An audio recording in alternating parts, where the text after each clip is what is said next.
Muy buenas tardes, noches, tengan todos ustedes bienvenidos al auditorio del Museo del Noreste. El día de hoy tenemos el privilegio de contar con la presencia, como cada año, de Ricardo de León Tallabas, para quien le pido un fuerte aplauso, porque hace un gran esfuerzo por venir una vez al año aquí al museo. Y aunque sabemos que, bueno, él es originario aquí de la ciudad, pero vive en Estados Unidos, pues viene de visita y aprovecha el momento pues para también estar con todos nosotros aquí en la ciudad. Me tiene prohibido leer todo lo que tenía preparado de él, pero bueno, no es verdad, no lo tiene prohibido.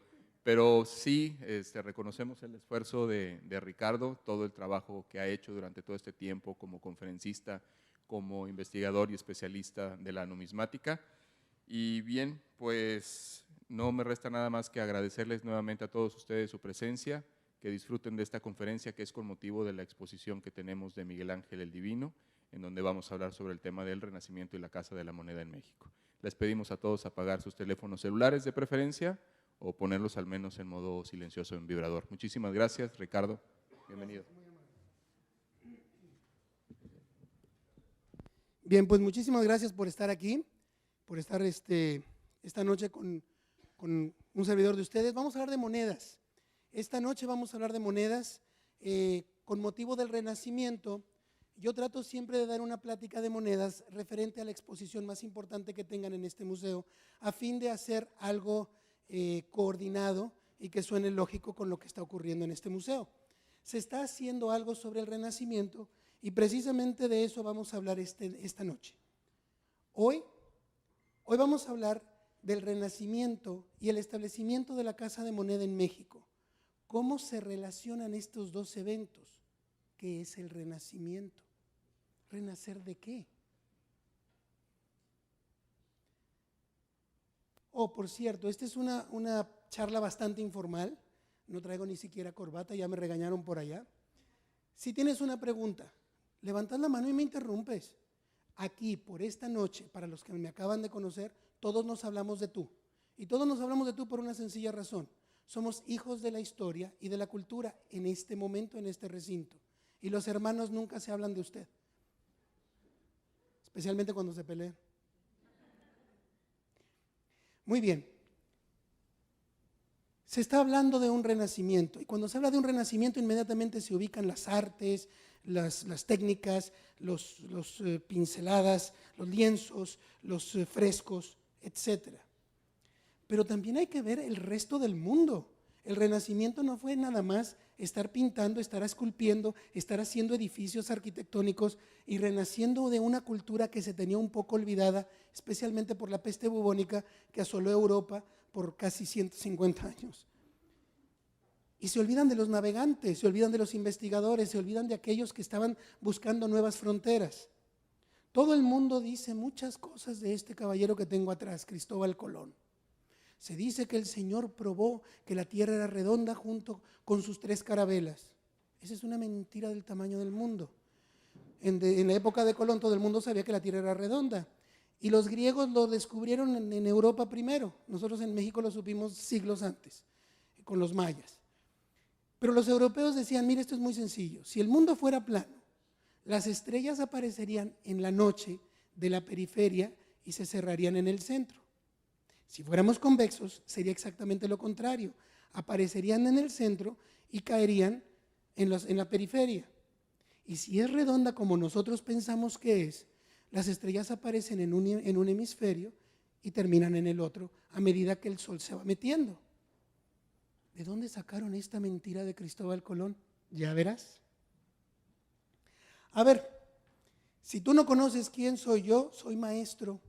Y siempre me gusta preguntarle cosas a la audiencia, así no se me duermen y al final hay examen. No, no es cierto. ¿Quién pagó el viaje de Colón? Muy bien, hombre, se hasta parece coro de iglesia. Exactamente, quien paga el viaje de Colón es yo la reina. Ese es el documento de las capitulaciones de Santa Fe, firmadas en abril de 1492. Todas las mentiras de que la reina fue y empeñó sus joyas, de que Cristóbal Colón arregló de que la tierra era redonda de una vez y para siempre, salen de un caballero norteamericano Washington Irving, y este caballero hizo los viajes de Cristóbal Colón. Dudo que el caballero supiera leer latín, mucho menos castellano. ¿De dónde sacó su fuente de información? Mucho fue de su imaginación. Y el problema es que mucha gente toma esto como un libro de historia y olvida a veces algunos autores decir, yo creo, me imagino, deduzco, es mi opinión que, y en ese momento se acaba la situación. Esta es la primera página de esas capitulaciones de Santa Fe. ¿Por qué España? Si Cristóbal Colón no era español. Porque poca gente sabe que Cristóbal Colón el primero que le ofreció este proyecto fue a los portugueses. De ahí se fue a Francia, de Francia se fue a Inglaterra, de Inglaterra se fue a España y les dijeron que no, se va de regreso a Portugal y finalmente se vuelve a regresar a España donde le dicen, pues oye, no estás tan perdido, a lo mejor sí. Y la idea de decirle que sí fue de Isabel, porque todo el mundo le dijo que no. ¿Era una empresa descabellada o no? La empresa era muy buena. Él estaba buscando irse por el oriente para llegar al occidente porque los árabes habían tomado Constantinopla y las especias se habían ido al cielo. Entonces dijo, vamos a obviar a los árabes de esta manera. Oye, pues suena muy bien tu plan. ¿Por qué no le permitieron hacerlo? Porque el caballero exigía el 10% de lo que se fuera a encontrar. Que sus hijos y sus nietos y así sus generaciones venideras fueran llamados los almirantes de la mar océano, virrey de todo lo que se descubra, entre otros detallitos. Pues no iba a haber ningún rey en el planeta que le fuera a dar semejantes atributos. Pero Isabel, que era una mujer muy lista, dijo, mira viejito, este señor está pidiéndote el 10% de algo que ni siquiera existe. Si lo llega a encontrar, oye, el 90% es para nosotros, pues dile que sí, pero es que es un altanero. Vamos a hacerlo de esta manera. ¿Tú no te quieres meter en el negocio? Lo hago yo. Ella usó su dinero, no empeñó joyas, no hizo absolutamente nada. Y ella utilizó su dinero para hacer esta empresa. Las capitulaciones de Santa Fe aparecen en este billete de esta época en el país de España. Esta es la razón por la cual en las monedas mexicanas y de todo el Nuevo Mundo aparece no un escudo muy elaborado y muy grande, sino una cosa muy sencilla, 2 castillos y 2 leones, porque es Castilla y León. Ese es el emblema de Isabel. Fernando no aparece para nada, porque ella dijo, este es mi negocio, mi vida. Te invité a que vinieras a participar, me dijiste que no, bueno, pues yo me encargo de arreglarlo y lo que se descubra va a ser para Castilla, no para tus reinos. Y de esta manera empieza a salir las monedas a América. Vamos a ver si esta cosa, oh shoot, ya esto se trabó. Vamos a ver qué hace. Come on. ¿Hizo algo?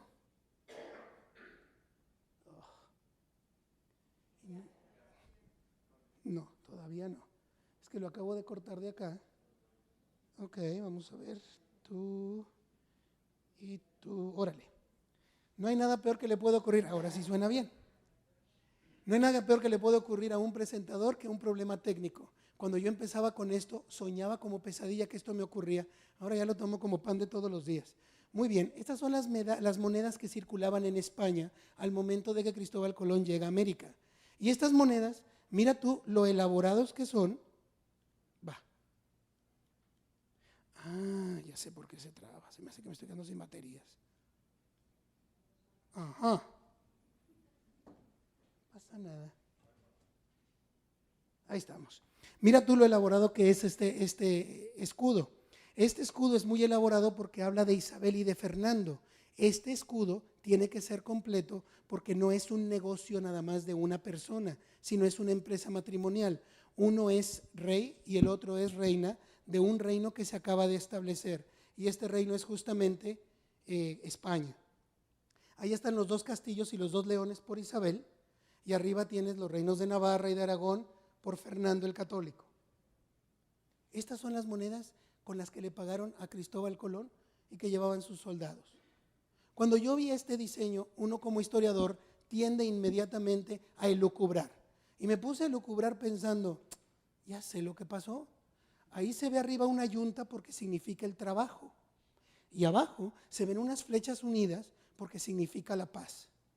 Cuando estuve en España recientemente, me explicaron que mi idea era bastante romántica, pero que esto era mucho más sencillo.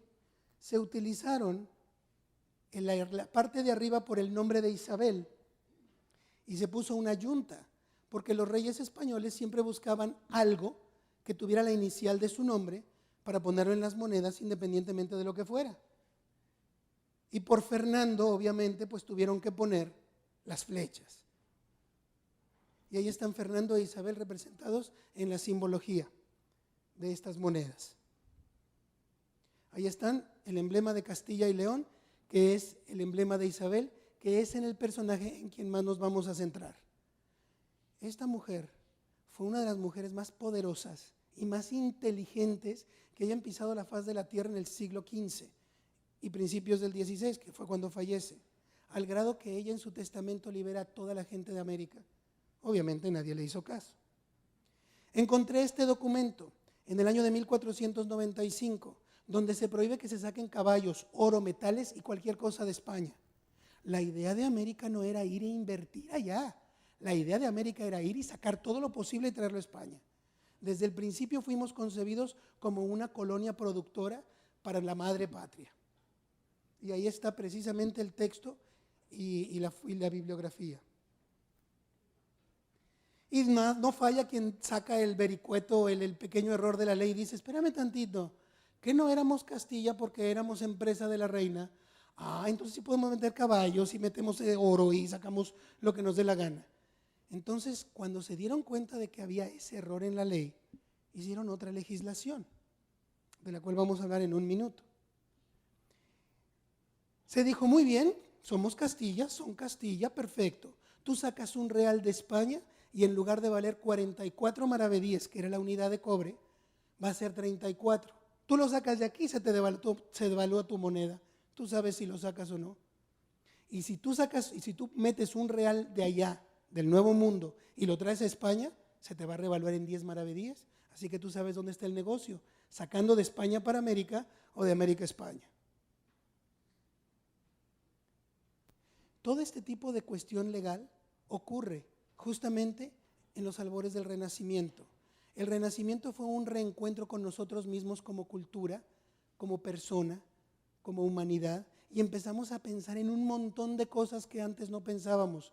¿Cómo es Dios? ¿Quién es Dios? ¿Está la cuestión científica peleada con Dios? Y se empezaron a hacer un montón de conjeturas que antes, por el tipo de oscurantismo, por andar con otras cosas, sencillamente no se daban el permiso ni la oportunidad de hacer. De esta manera, estaban alterando el patrón de plata con cobre, pero no el de plata con oro. Eventualmente iba a ser más barato comprar oro y plata allá, es decir, aquí en América, y llevárselo a España para sacar una ganancia. Ellos necesitaban desesperadamente de dinero. Aquí se ven estas dos piezas en oro anteriores a la época del descubrimiento de América. Pero se ven, estos son de 1474, se ven los dos escudos, el de Fernando y el de Isabel, sobre el lado derecho.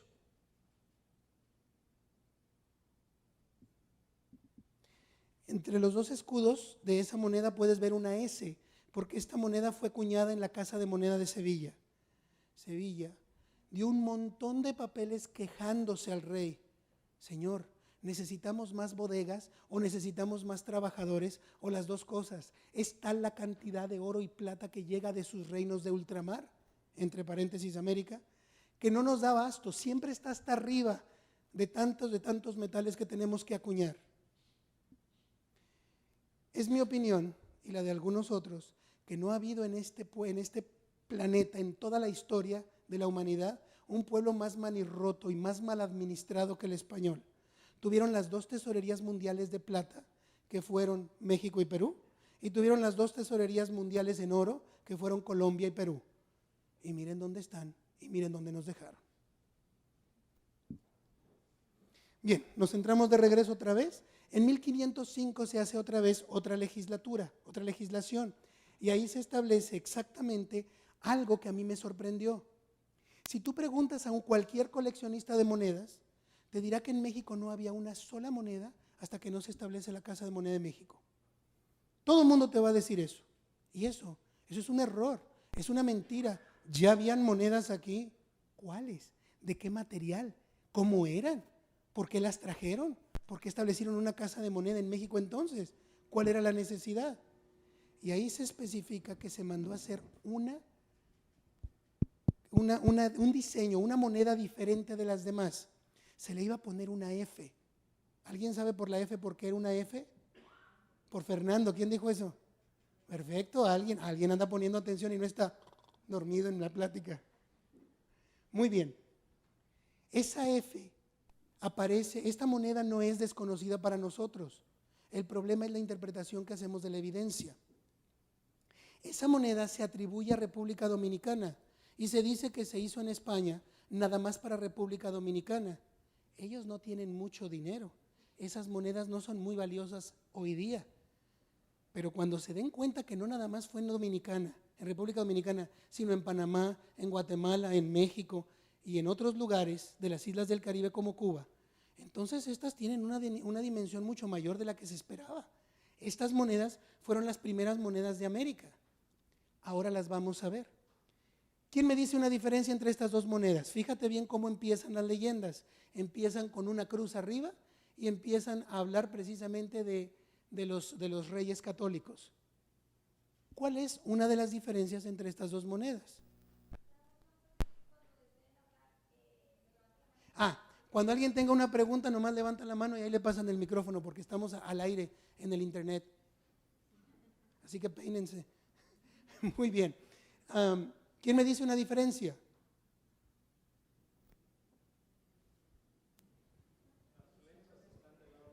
Anda, los diseños centrales están invertidos en un lado y en otro, pero la leyenda sigue siendo igual. Esto te dice que los grabadores de los cuños podían tomarse ciertas libertades. No era tan rígida la situación como uno imagina hoy día, porque si tú cambias una letra en una de nuestras monedas, no solamente vas a dar a la cárcel, sino que te acusan de falsificador, aun cuando hayas hecho ese cambio en la Casa de Moneda de México. Ahí se ven perfectamente las flechas, una está abajo y la otra está de lado. ¿Por qué era esto? Como te digo, por la libertad de hacerlo. Esto es importante porque mira la moneda con la F. Esta moneda con la F fue la primera en circular en México. Y no se sabía hasta recientemente, un compañero y un servidor descubrimos los papeles en el Archivo General de la Nación. Perdón, eso están en Simancas, en España. Este es el reverso de la moneda.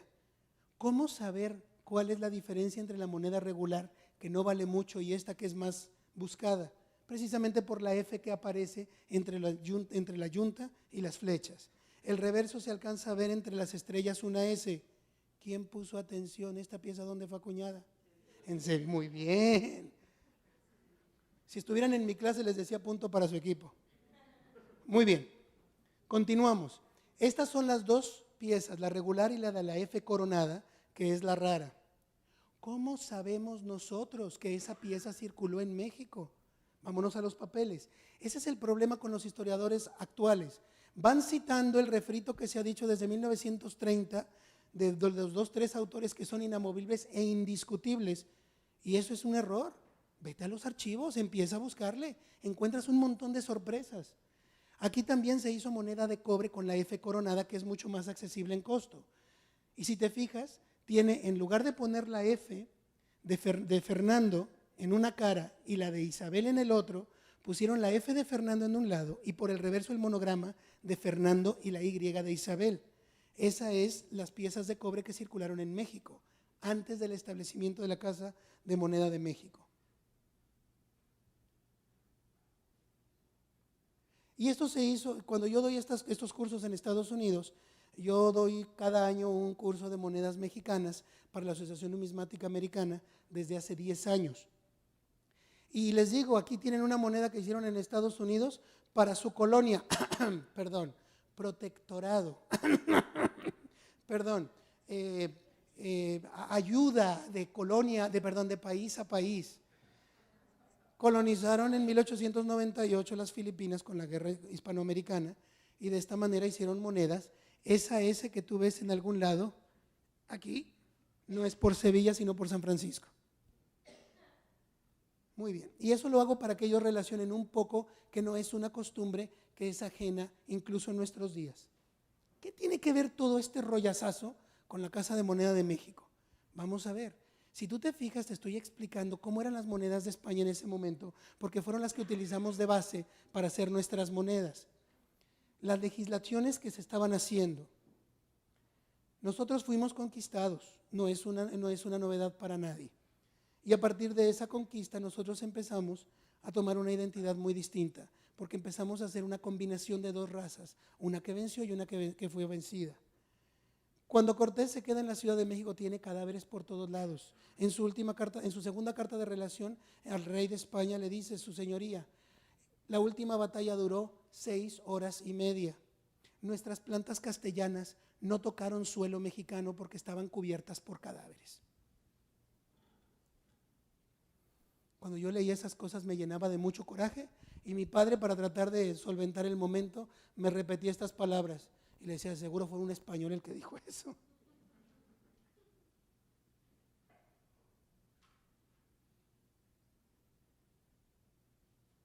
Muy bien, ¿cómo sabemos que estas monedas circularon en España?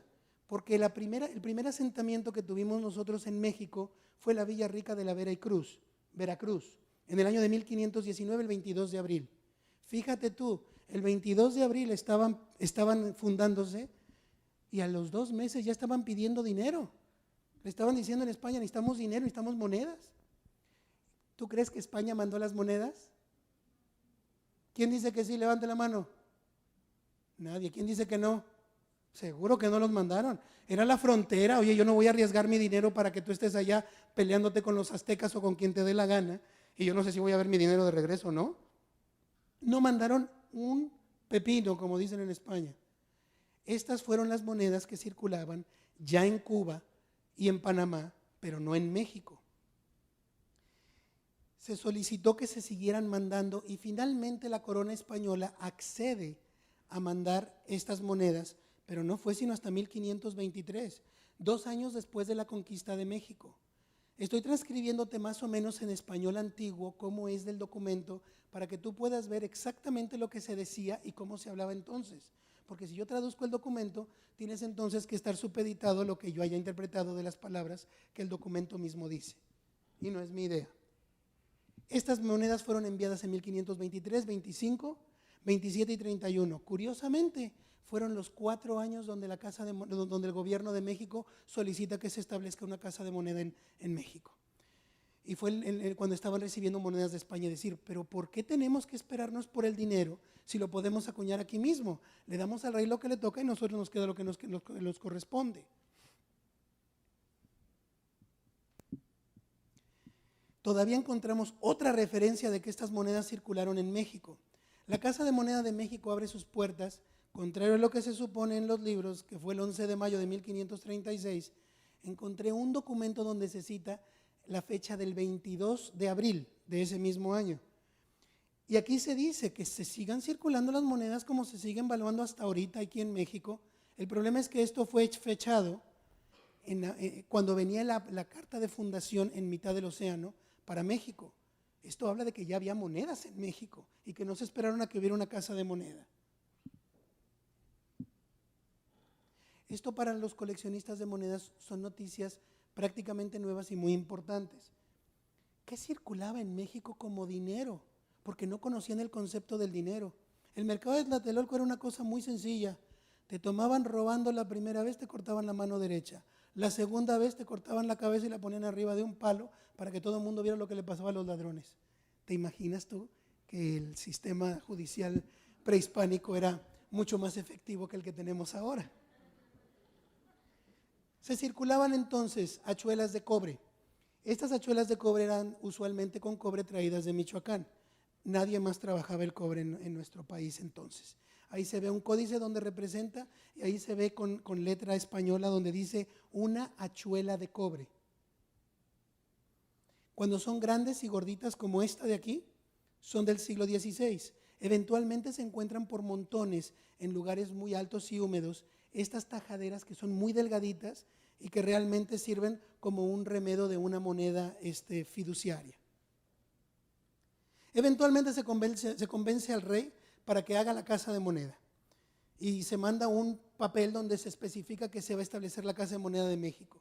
Nosotros, si tú no recuerdas nada de esta plática y nada más recuerdas una sola cosa, recuerda que la primera moneda que se hace en todo el Nuevo Mundo la hicimos nosotros los mexicanos, se hizo en la Ciudad de México, en contraesquina de la catedral, donde ahora está el Nacional Monte de Piedad. Ahí estaba el edificio, era la Casa de Cortés. Ese fue el edificio donde se hicieron la primera moneda en el Nuevo Mundo. ¿Cuándo se hizo? Pues muy probablemente ese 22 de abril, en donde se establece esta casa de moneda.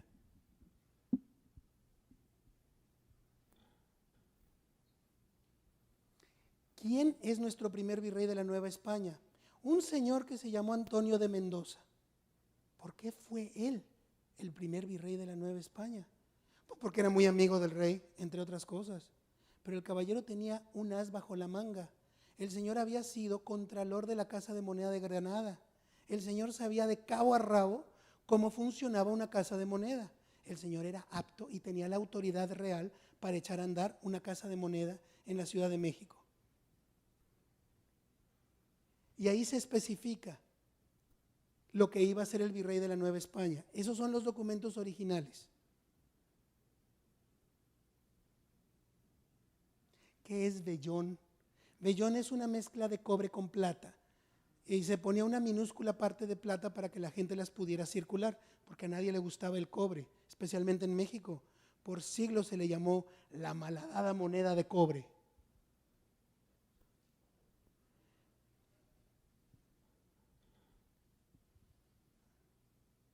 Órale.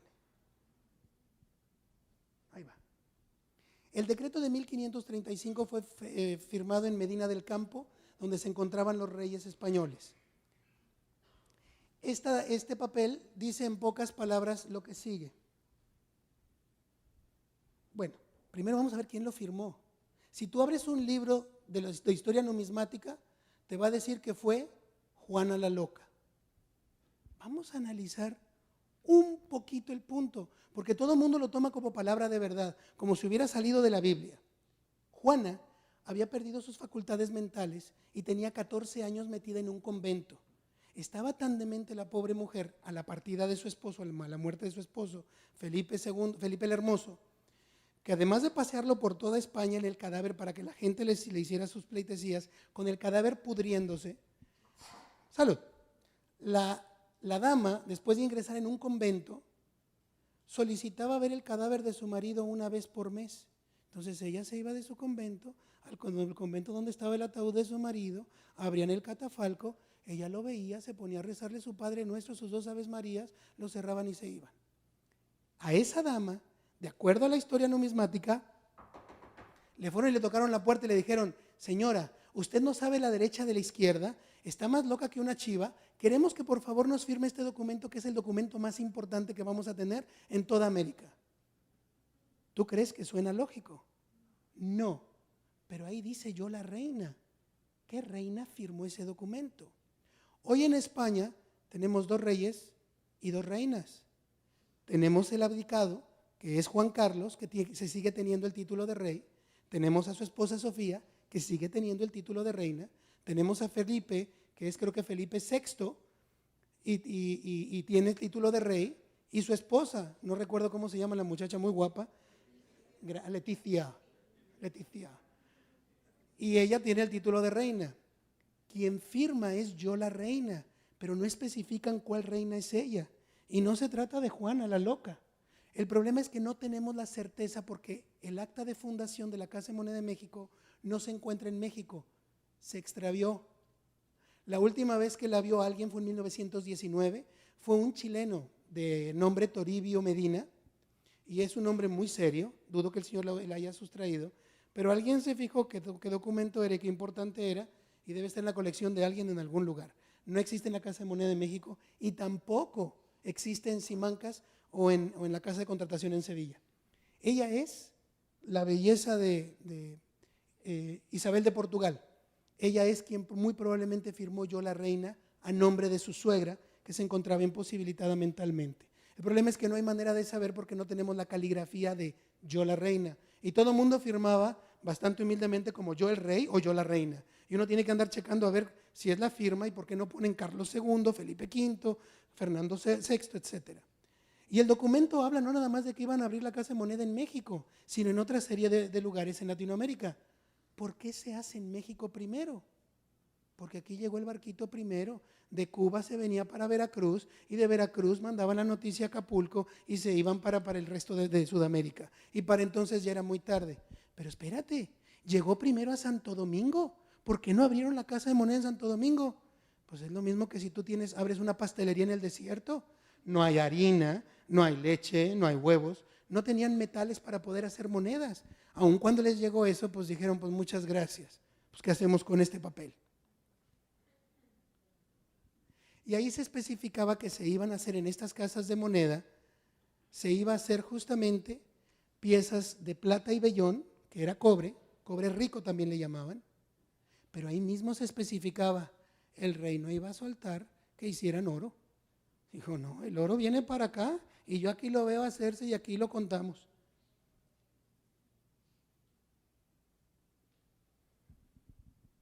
Un dato curioso de Juana la Loca.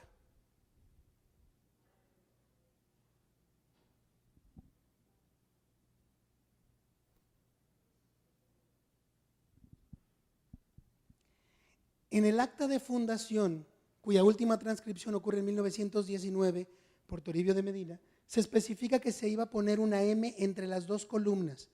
¿Por qué dos columnas? Las dos columnas era el estrecho de Gibraltar y en los mapas antiguos decían ne plus ultra, no hay más allá, no vayas más allá del estrecho de Gibraltar porque todo el que se ha ido para allá no regresa. Hay monstruos marinos que te van a comer, hay algo que te va a destrozar allá, se acaba el mar, algo ocurre, pero nadie regresa. Cuando llegan a México y van a hacer moneda, ponen la leyenda entre las dos columnas, plus ultra, hay más allá. Para mí es uno de las leyendas más poderosas que se han puesto en las monedas, porque le está diciendo a cualquiera que tenga esa moneda que no es español, ustedes bola de cobardes, no fueron a donde fuimos los españoles y encontramos un mundo de plata y tú hubieras podido hacerlo si hubieras tenido la mitad de agallas de las que tengo yo. En teoría nuestras monedas debían lucir así. No hay una sola pieza que se vea de esa manera, ninguna. Te vuelvo a repetir, las libertades del grabador eran más grandes de lo que uno imagina hoy en el siglo XXI.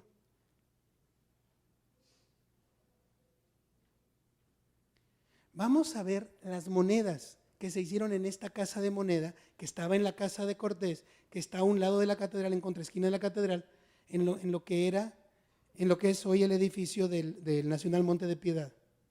Se ordenaba en esa carta monedas de 1/4, de 1/2, de 1, 2 y 3 reales. ¿Cuál moneda crees que se hizo primero?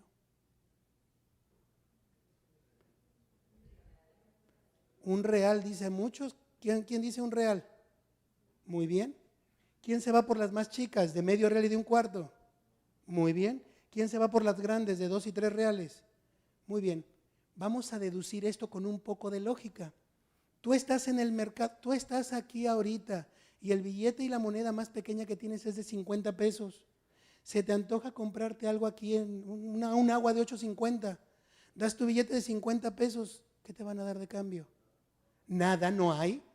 Yo estoy seguro, no existe un papel que lo avale, no existe ninguna situación, pero es mi elucubración que fue cambio de 1 real para abajo, porque de esta manera la gente iba a tener una manera de poder trocar, de hacer un trueque, de hacer un comercio, porque todo el mundo se quejaba de que faltaba cambio, como justamente ahora.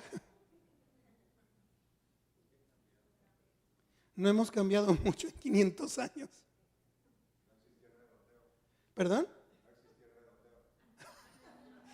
Hoy me preguntaron de eso y no conocía de qué se trataba y le dije, sí, por supuesto, si me piden algo yo lo voy a dar, pues alguien lo necesita. Muy bien. Al rey de España le importaba mucho la plata, le importaba mucho el oro, el cobre le importaba un comino. Dijo, el virrey se encarga, si quiere hacer cobre, qué elementos va a poner ahí, como el señor quiera, guste y mande, porque el cobre no lo vamos a exportar. A mí qué me importa cómo se manejen allá en México.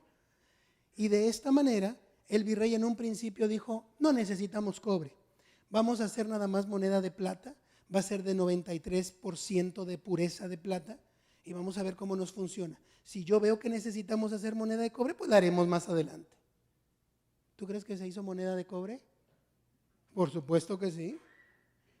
Y obviamente los coleccionistas nos fijamos en todo y hay una serie temprana y hay una serie tardía. En la serie temprana se hacían las monedas de esta manera. Las monedas no es como ahora, tú ves las máquinas que hacen tac, tac, tac, tac, tac, tac, tac, y empiezan a vomitar monedas las máquinas. Oye, y son un mundo de monedas por minuto. Antes eran hechas a mano, una por una. Primero tenían el montón de plata y a martillazos hacían una lámina, le daban el grosor más o menos.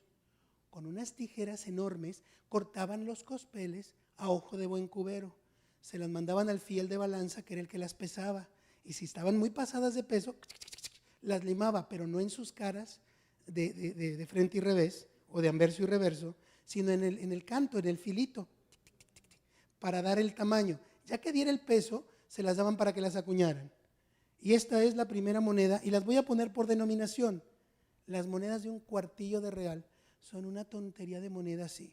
En 1579 encontré a alguien que se quejaba de ellas y decía, es la aberración más grande que haya visto en aquellos reinos de ultramar.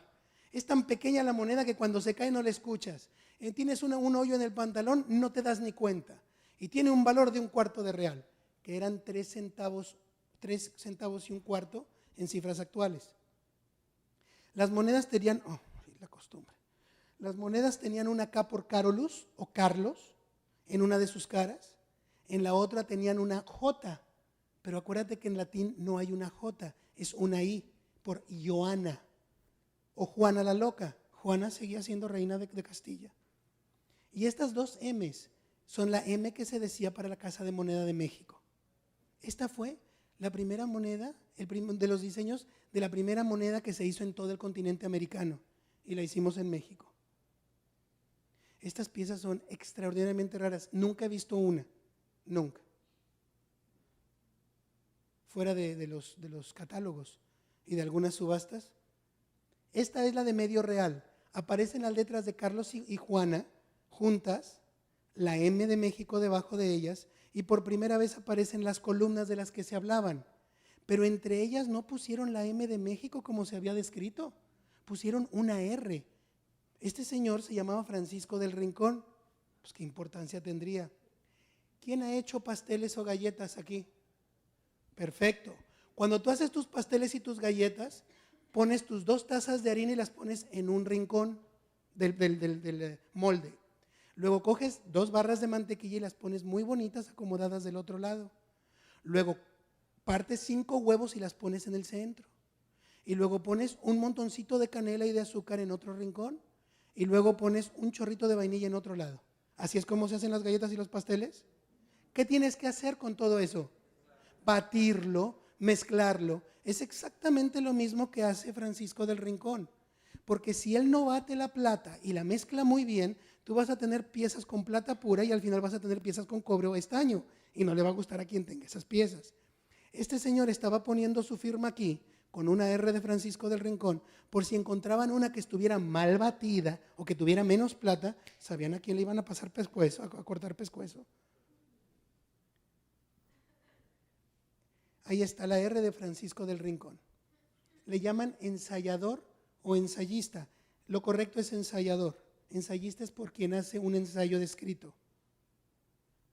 Bien. Ahí está la primera moneda de medio real. Estas son muy raras. Yo he tenido una de estas en la mano y no estaba en esa condición. La he visto subastarse una sola vez y se fue por $5,500. Y era una cosa que en su época nadie la quería. Por eso no la salvaron. Por eso la metieron al caldero para hacer la que seguía. En la de un real, es la primera pieza que tiene el diámetro suficiente para poner el escudo español. Ahí está la R de Francisco de Rincón en lugar de la Casa de Moneda.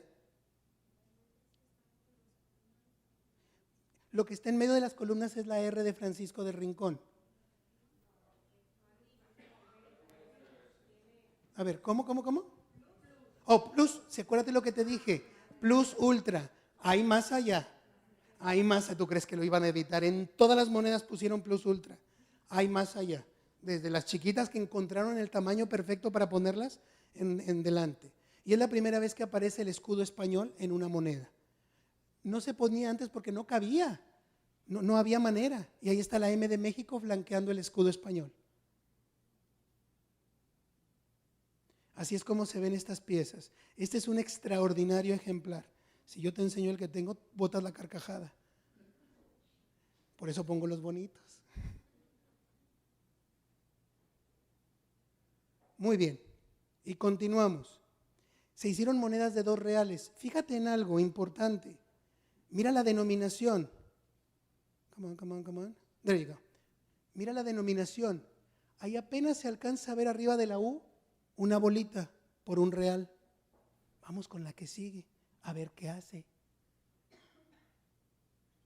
Ándale, cosa. Mira la denominación de 2 reales. Son 2 puntos. ¿Por qué crees que le pusieron bolitas en lugar de ponerle un número 1 o un número 2? ¿Quién tiene alguna idea? A ver. Porque quien iba a ver esas monedas en algún momento determinado no sabía leer los números. Y era más fácil contar las bolitas porque, como bien mencionas, los aztecas contaban con cuentas o bolitas. Muy bien, exento, pero sigues teniendo examen. Sí, ¿quién pregunta? Órale con el micrófono, dame un minuto para que nos oigan donde nos estén viendo. Si es que alguien nos estará viendo por aquí ahorita. ¿Sí? Sí. ¿Por qué utilizaron la M si en ese entonces el país no se llamaba México y no se conocía como México? Fíjate bien lo que estás diciendo. Si en ese entonces el país no se llamaba México, no era país. Ni siquiera, apenas empezaba a llamar Nueva España y era un reino. A lo que voy es a lo siguiente. Ellos, si te fijas, Potosí no es un país. Santo Domingo no es un país. Bogotá no es un país, son las ciudades donde se hacían estas cosas. Sevilla no es un país, Toledo no es un país, Granada no es un país, son ciudades del lugar donde están. Porque desde la época romana ponían los nombres de las ciudades y no de los países. Porque ¿cómo le haces? Ni modo que pongas México 1, México 2, México 3. Nosotros a lo largo de nuestra historia tuvimos 14 casas de moneda. México 1, México 2, México 3 hasta el 14, pues no nos resulta mucho. Pero eso no vamos a platicar ahorita, estamos nada más centrándonos en el Renacimiento. Quiero que veas esta moneda. Esta moneda es mía. Y esta moneda es mía y la compré con esa condición por una sencilla razón. Esta moneda tiene una historia fantástica que contarnos. Esta moneda procede de un hundimiento. Se encontró en la Isla del Padre, es uno de los hundimientos más antiguos que se conocen de monedas de esta época.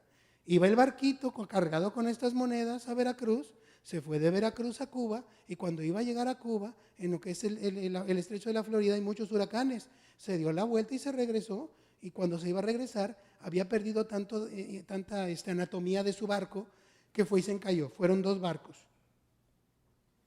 Y esto es la historia que cuenta la moneda. Sí.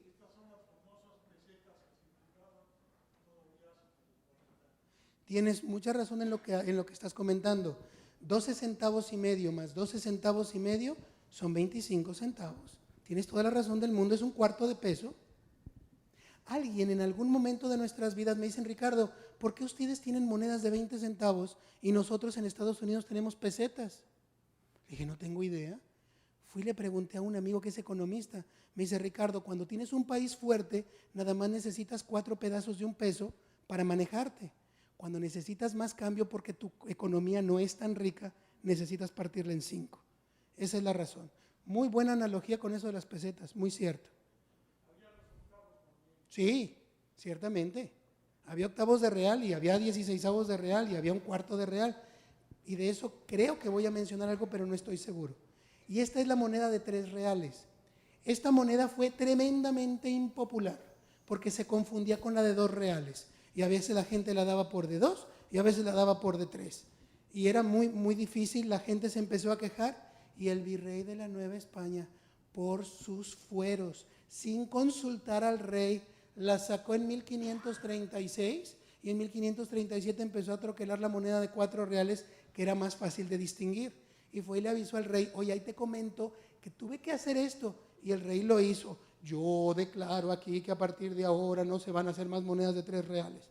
Pero para entonces ya lo había hecho el virrey. Eso te dice,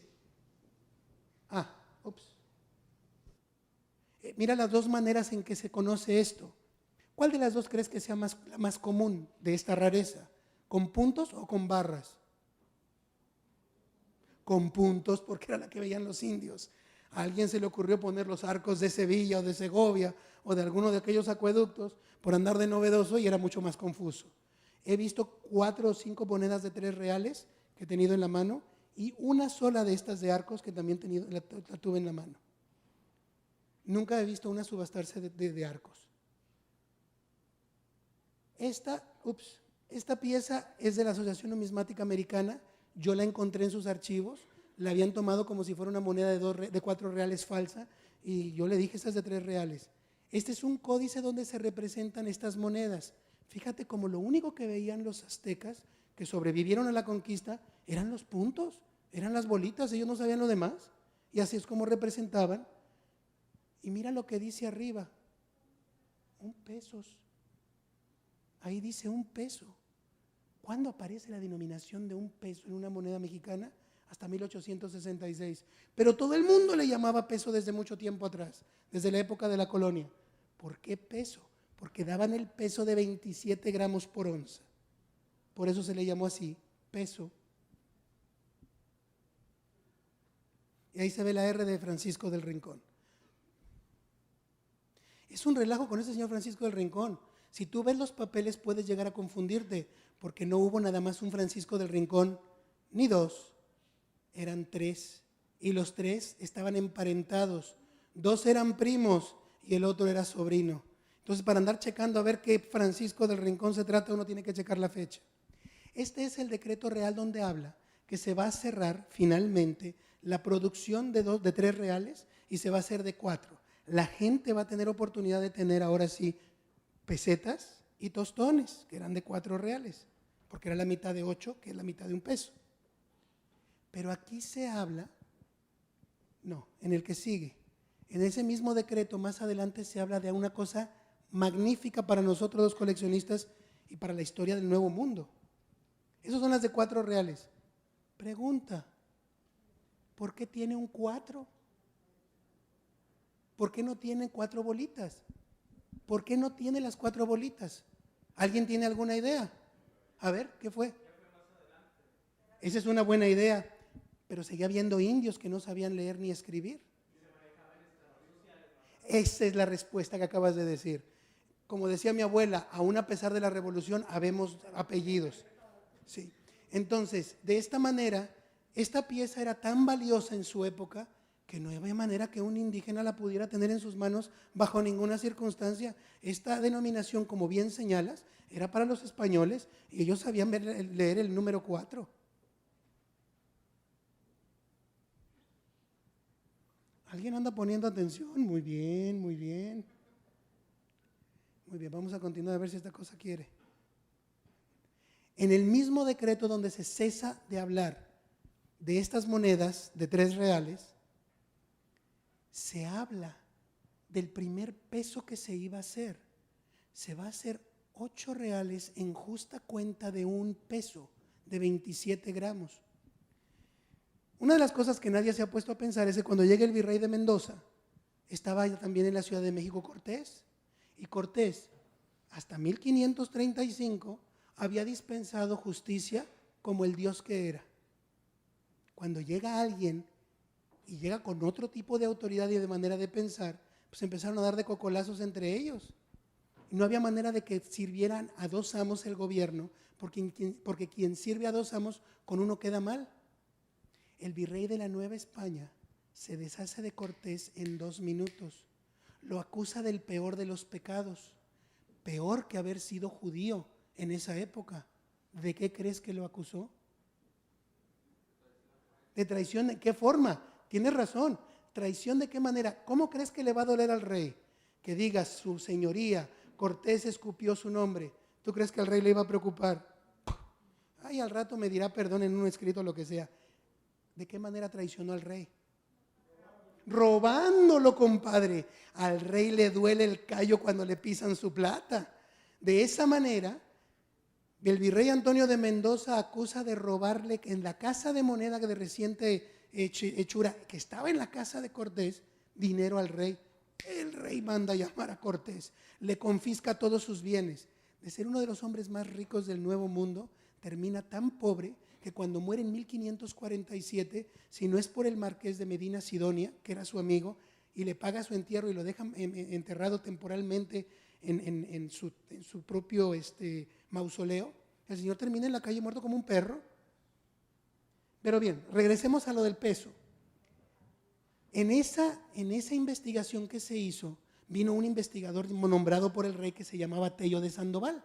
Y este caballero fue y empezó a checar. Cuando hay un litigio, a nosotros los investigadores nos encanta, porque van checando todos los nombres, todas las cosas que ocurrieron, quién hizo qué, desde cuándo y por qué. Y ahí dijeron, ¿se hizo moneda de $1? Sí, la hicimos, porque se nos ordenó hacerla, pero hicimos muy pocas, porque cuando la tratamos de acuñar, se requería de tanta fuerza que se despedazaba el cospel o se tronaban los cuños. Y no era redituable para nosotros. Hicimos algunas. Se conocen 3 piezas.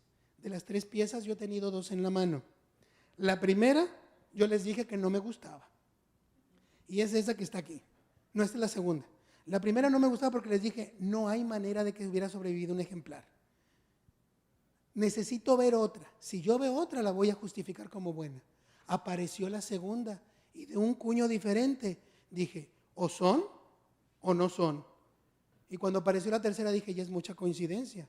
Es la moneda más cara de toda nuestra numismática. ¿En cuánto crees que se subastó esta moneda? Hace cosa de 2 años y medio, 3. ¿Cuánto crees que costó esa moneda? ¿Quién dijo eso? Caballero, te hubieras esperado que contestaran los demás. Tú eres chapucero, tú eres numismático, eres coleccionista de monedas. Se fue en $500,000. Es la moneda más cara que hemos producido en la Casa de Moneda o en cualquier parte de nuestro país. Y aquí está el reverso. No tiene denominación, le pusieron una cruz arriba. Nada más le pusieron la cruz. Pues, estaba yo creo que rogándole a Dios que saliera bien la pieza. 27 gramos. 27 gramos justos, compadre. En las 3. 27 gramos. De 93% de plata.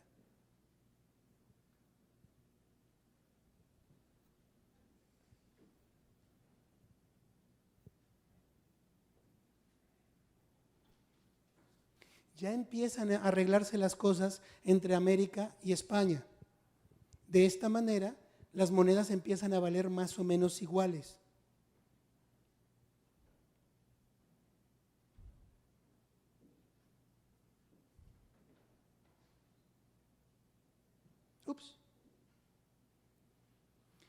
Tuvimos un problema tremendo, porque como te digo, había 3 ensayadores con el mismo nombre.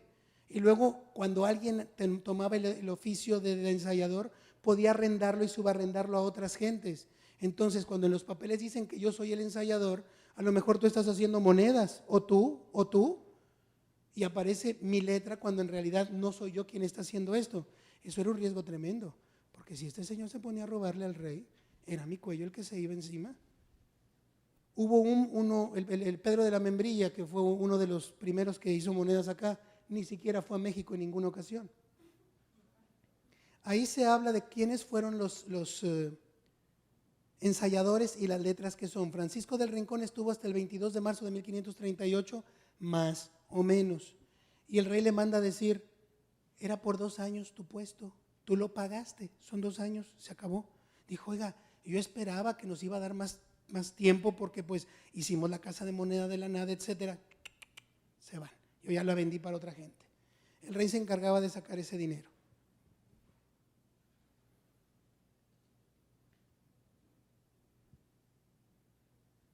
Pedro de la Membrilla, del que te estaba yo hablando, nunca llegó siquiera a México. Y fue el que siguió de Francisco del Rincón. Y ahí está la letra P. Eso es un peligro. Cuando tú ensayas y haces monedas, eres juez y parte. Eso es un peligro tremendo. Les ruego me disculpen, me acabo de dar cuenta que lo tengo en inglés. No la traduje la lámina. Eventualmente empezamos a hablar de los diferentes papeles. Esto que te estoy mostrando no tiene vuelta de hoja. Te estoy enseñando papeles de la época con los nombres de las personas y las fechas en que entraron. No es una elucubración mía como las listas que han circulado de Nesmith y de otros autores que son intocables porque lo escribieron hace 50 años. También hace 50 años se equivocaba la gente. Esta información que te estoy dando es la que a los historiadores y numismáticos les interesa, porque ahí los papeles están hablando de quién siguió a quién. Y se ve incluso una letra sobre la otra, una F sobre una P en el ensayador. En estos vericuetos nos fijamos nosotros los coleccionistas. No todas las monedas se ven iguales para nosotros.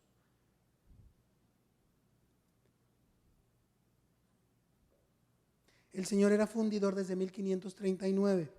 Juan Gutiérrez fue el que mejor le fue, hizo el mayor número de diseños habidos y por haber. Ahí están los tres nombres de oficio de la monedación temprana.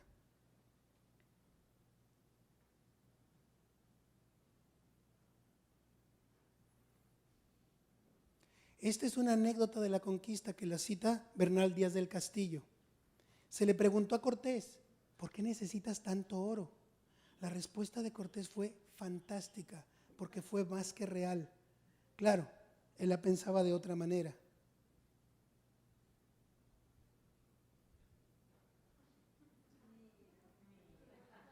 No te rías, te voy a decir cuál fue el mal del corazón que tenían: codicia.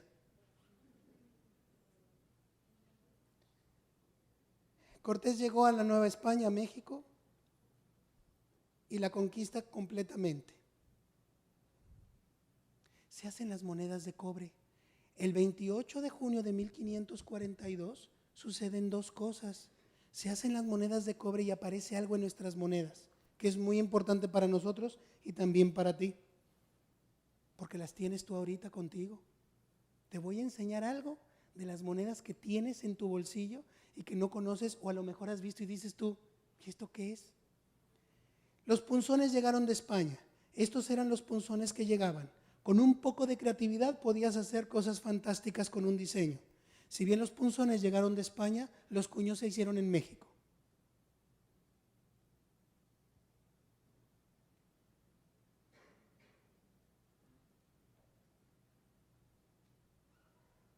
Oh, esta ya te lo comenté. No sé por qué se repitió la imagen. Ups. Ok. Ahí está. Esta es la segunda cosa que ocurrió. Se hizo moneda de cobre, pero se modificó la casa de moneda. La marca para hacer nuestras monedas ya no iba a ser nada más una M. A él se le ocurrió. No hubo un artículo del rey, no fue disposición legal, no vino de España. El virrey dijo, ¿sabes qué? Vamos a ponerle la final también, la letra inicial y la letra final del lugar donde esto era hecho. De esta manera aparece este emblema, MO. ¿Lo ves en esa moneda? México. Esta pieza es después del 28 de junio de 1542, porque ya aparece la MO. Si tú tomas una moneda ahorita de las que tienes en tu bolsillo, vas a ver esa MO que no ha desaparecido de nuestro circulante desde 1542 hasta ahorita. Ahí está la MO de la que te hablo. Todas, absolutamente todas las monedas tienen la MO, a excepción de dos piezas que no viene al caso mencionar ahora porque son muy específicas de un periodo especial.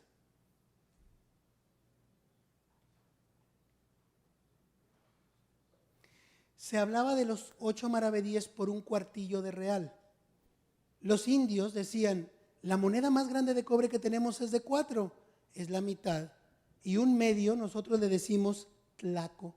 Por eso vienen en las fichas el nombre de tlacos. Y la mitad de un tlaco le llamaron pilón. De ahí vienen los pilones que nosotros tenemos en panes y en chocolates y en dulces cuando éramos niños. Ahora ya no hay nada de eso. Le llamamos evolución económica, mercantil. Muy bien. Esas son las monedas de cobre. Esto fue lo que al virrey Antonio de Mendoza se le ocurrió poner. Y aquí está la letra K de Carolus y ahí se ve que está doble. Fíjate cómo está porosa. Está muy corroída. ¿Por qué crees que está corroída? ¿Qué crees que la corroyó? Estaba en agua, definitivamente estaba en agua. Tienen una historia fantástica estas piezas también. Las piezas de cobre son mucho más raras que las de plata. Y con un error como este todavía son más atractivas. Este es el tipo de diseño que debió tener la moneda que te estoy mostrando. Los indios recibían por su trabajo cobre. Ellos le llamaban en su lengua tepuchtli. Tepuchtli degeneró en chapuza, así que no tengo que explicarte lo que tepuchtli significa. Imagínate tú que estás en un día completo de trabajo y cuando terminas y llegas a que te paguen, alguien te da una cajetilla vacía de cigarrillos y te la da en la mano. Y tú dices, por esto trabajé. Lo tiras al bote de la basura y dices, prefiero trabajarte de a gratis. Esto a mí no me sirve. El cobre era un insulto para los aztecas. ¿Qué crees que hicieron con las monedas? Las aventaban al lago de Texcoco. Por eso es que la mayor parte de ellas aparecen corroídas, porque cuando están horadando para hacer el metro de la Ciudad de México, empiezan a aparecer esas cosas. ¿Tú crees que al gobierno de México le gustaba que los indios empezaran a aventar las monedas? No, porque una moneda tiene que circular. Si no circula la moneda, mi inversión se tira a la basura. Empezaron a hacerse castigos corporales contra los indios que no querían las monedas de cobre y los azotaban en público. Pregunta, ¿tú crees que les importó a los indios? No, siguieron aventando las cosas, son más tercos que un vasco, como dicen en España. Pero aquí hay un despojo histórico. A esto voy cuando yo veo los libros de monedas y nadie los objeta, nadie los cuestiona. Mira nada más lo que dicen los libros de los catálogos, en inglés por supuesto, para avalar más la mentira. Lee lo que dice ahí y no lo estoy inventando yo.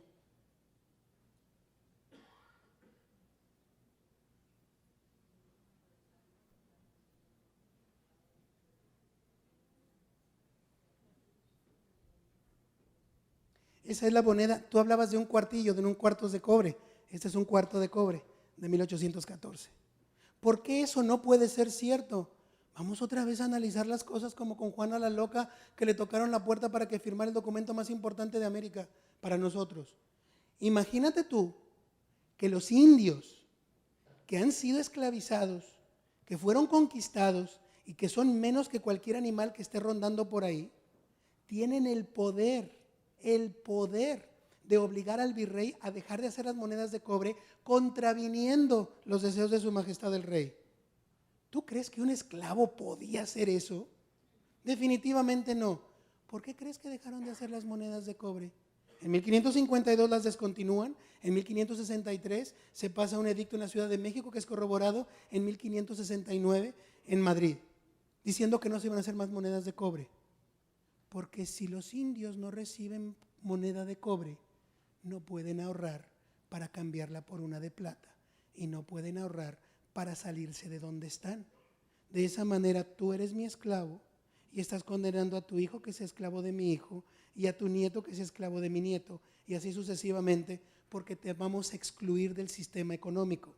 Esta explicación no me vino de la cabeza, sino de este economista que analizó las ideologías del siglo XVI y XVII y me encantó, me pareció genial su tesis. Bien, para esta época se hace el primer cambio de moneda en México. Aparecen unas bolitas en esa cruz. Esas bolitas nos iban a permitir que nos convirtiéramos en el primer productor de plata en el mundo en 1652, pero de eso hablaremos en otra ocasión. Aquí están los castillos no muy bien hechos, ahí están los leones tampoco muy bien hechos, y ahí está la leyenda Hispaniarum et Indiarum Rex, que significa rey de España, de las Españas y de las Indias. Esa cruz con bolitas nos iba a resultar desde 1571 hasta 1733, 34 realmente. Esta pieza de la época de la colonia tiene un resello del Salvador de 1839. Esta moneda estuvo en circulación por 300 años y la siguieron utilizando. Eso te dirá lo importante que era nuestra plata.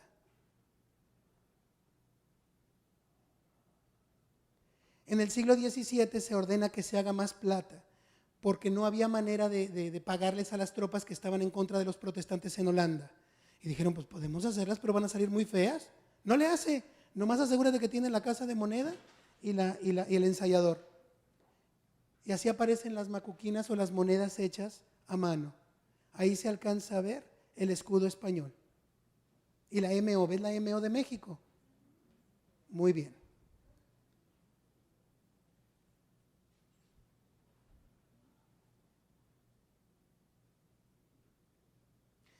Para 1620, nosotros teníamos 101 años de ser americanos.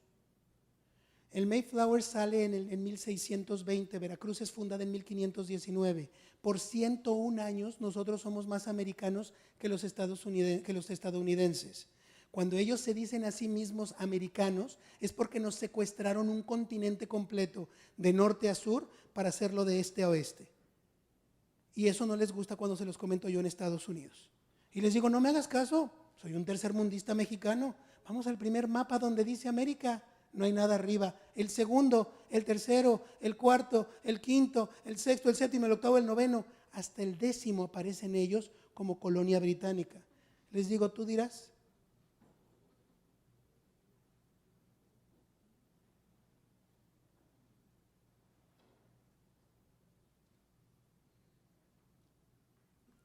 Muy bien. Y con este dato voy a despedirme.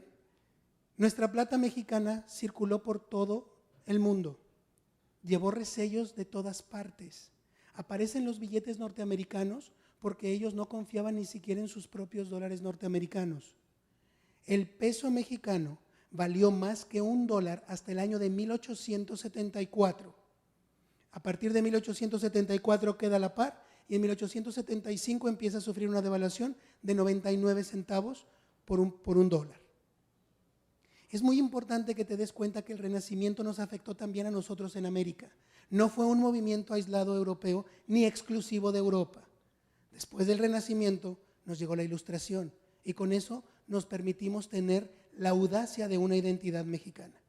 Les agradezco muchísimo su amable interés y su atención y su paciencia por aprender un poco del Renacimiento y la Casa de Moneda de México. Y recuerda, cuando veas una moneda, búscale la MO. Gracias.